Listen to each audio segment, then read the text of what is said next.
So Nancy, what was the catalyst for this in the first place? Like, Well, we've had the blind school out here before, and they had just a great time. I learned so much from these kids. I think they're amazing.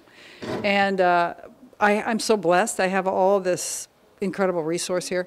So, you know, my thing is to share it as much as I can. And I particularly love to work with the blind kids because I can't even imagine having to deal with some of the things that they deal with. So they're a great teacher. So it's a selfish endeavor, you know. I love being around these kids. You know, I can't even imagine what these kids are thinking or feeling, and when they actually feel the horses and the llamas for the first time. You know, to be in their position is something that you don't know until you're there.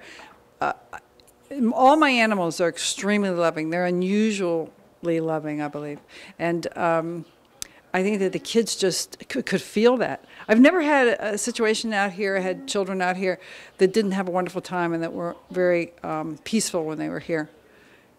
You know, you can just pick up on that energy, not only from the kids, but the animals, and I wish more of them could see, but I think that they see through their touch, really, and the energy. We're all energy, so that's what it's all about, sharing that. Well, I just kind of woke up in the middle of the night. I get my best inspiration in the middle of the night, and I started to think, what could I do to take these kids just to the next level here at the farm? So I decided that I was going to give them all harmonicas and asked Tad Robinson if he wanted to come out and teach, and so he said yes. So nice of him to do that.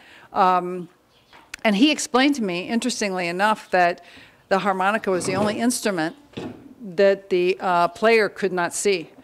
Or the musician could not see, which I thought was real interesting. So the kids seemed to love it, and so I thought it was a great idea, but I don't say so myself. you got someone to volunteer and buy those, or you went and bought them? Both of my sons got together and purchased the harmonicas for the kids. I think just if one or two children walk away with a lifelong impression of what we did today, it's great. I know when I was a kid, my father exposed me to a couple things that really set the course of my life. And I think one of them was a sleigh ride, interestingly enough. It didn't last very long, but it made an impression on me that I've held all these years.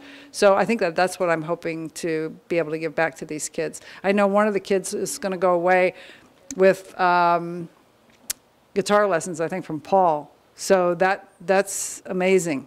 And I think that'll be great for both of them. Yeah, it seemed like Logan and Paul made a connection. We saw Logan get up and play with pretty high-class musicians, and Logan was right in the middle of them, felt comfortable playing his music. I mean, how fun was that? For even his buddies were like, Logan, get up there and do something. So tell us about that. Isn't it amazing how kind these kids are to each other and how supportive they are for each other? There doesn't seem to be any jealousy or backstabbing or anything. It's just a lot of love. You know, I took one of the girls sang to me, and then I took her up to my studio, and there was another little girl there that helped her up the stairs and helped her down the stairs, and she was, you know, partially sighted herself. So I'm just amazed and love to be around kids that are charitable and love each other and care about each other, and that was really came out in this group today.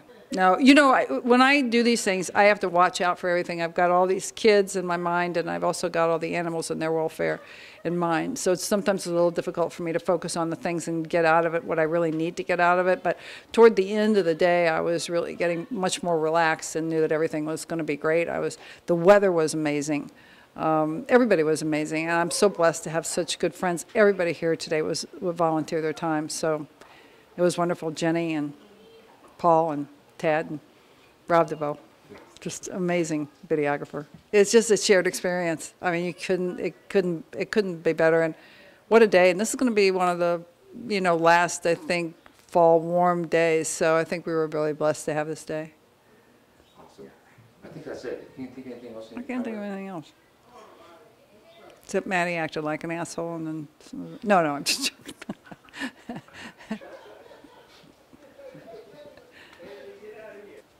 Hopefully the kids left with something great today. I know I did, and I think that everybody that was here had an absolutely wonderful time, and it'll be a memorable experience for everyone.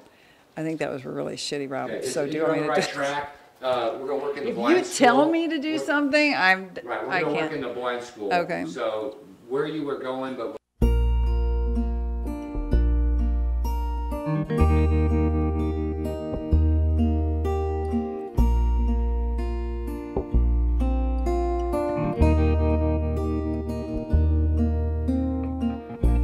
Perhaps you are the bright side of the moon,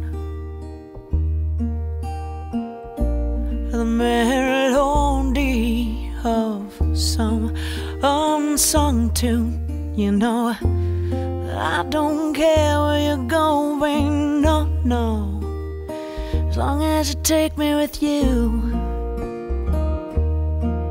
Hey, hey. So why are we at war with one another?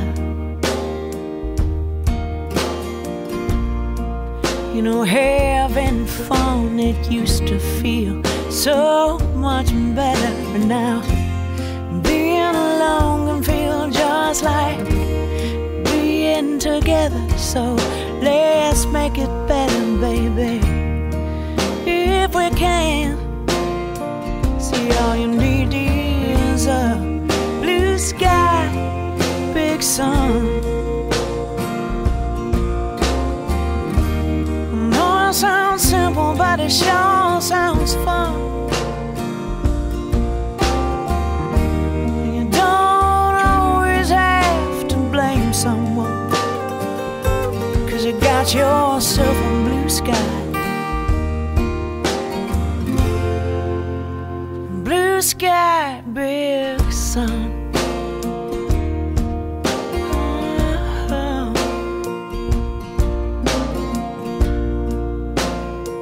Telephoned you about the past,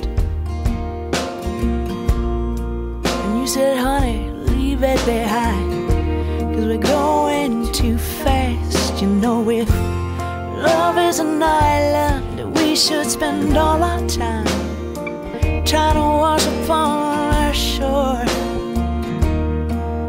Oh yeah, yeah, 'cause you got yourself a blue sky. Blue sky,